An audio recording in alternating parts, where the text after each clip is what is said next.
Investigations for diagnosis of vitamin B12 deficiency.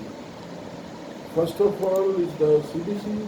The hemoglobin obviously will be decreased, the hematocrit will be decreased, but the MC will be increased. MCV will be increased more than 100 femtoliters. Neutrophils will also give us a very important clue because there will be neutrophil hypersegmentation.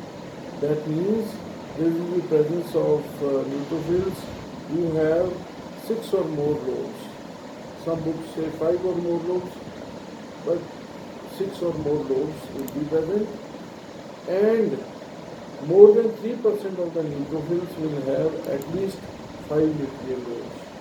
So you count the number of neutrophils, 3% and more are having 5 nuclear lobes, then we call this as a hypersegmentation. This is a sign of neutrophil hypersegmentation is a sign of vitamin B12 deficiency. Normal level of serum vitamin B12 has a very big range. It can vary from 160 to 950 picograms per ml. But generally it is taken that if the levels are above 300 picograms per ml, they are taken as normal. Then that means no vitamin B12 deficiency is present.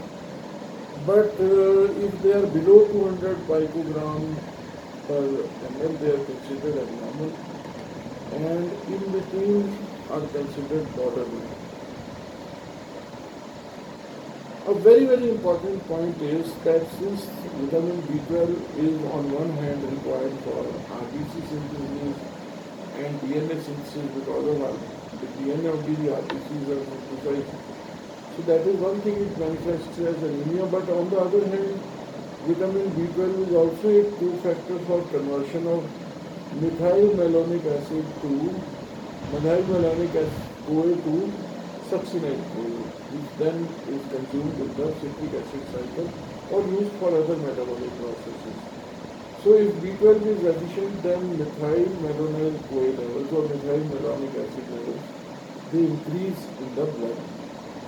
The second thing is that vitamin B12 is also required for synthesis of methionine from homocysteine by transfer of the methyl group. So another thing which increases in the presence of vitamin B12 deficiency is increased homocysteine levels.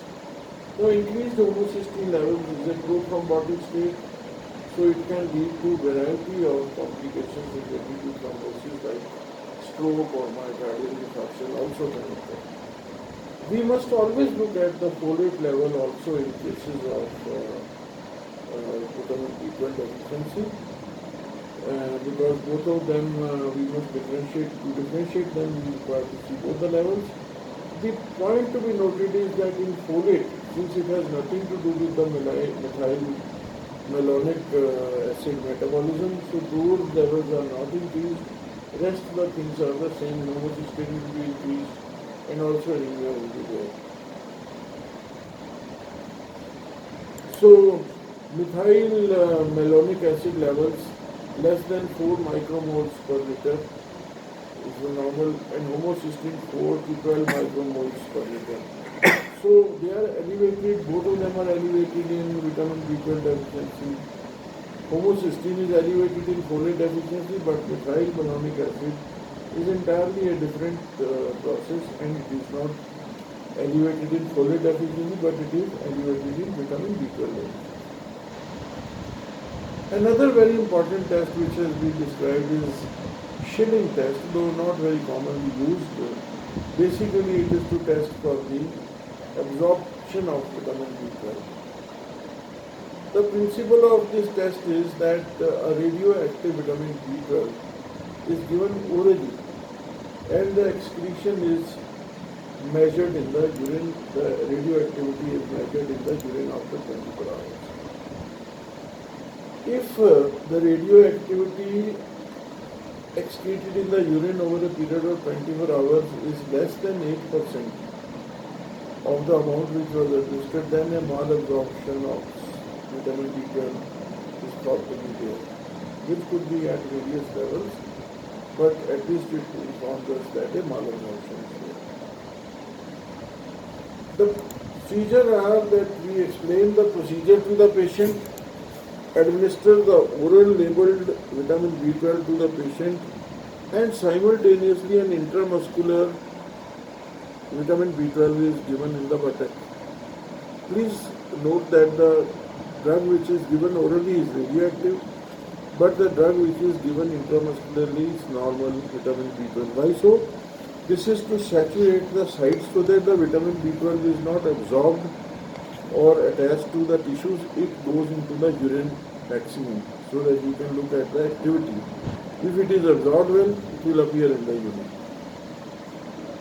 Now, if now we will see two things, that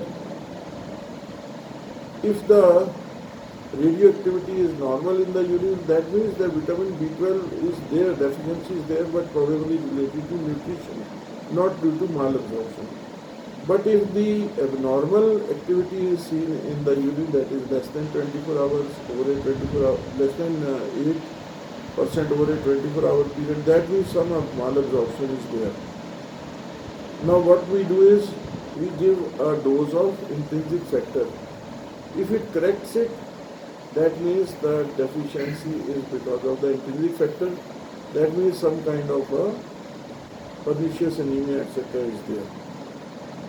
And if it still remains low, then we need to do further tests to look for any blind loop pathology or to look for any ideal pathology. So this is a diagram which indicates we give 58 cobalamin, and basically in pernicious anemia what we will see is that the radioactivity in the urine will be reduced in all the cases, but as soon as we give the intrinsic factor, the radioactivity will be restored. That means the absorption will be increased because the basic fault was the lack of intrinsic factor. You give pancreatic enzymes and antibiotics, etc. will have no effect.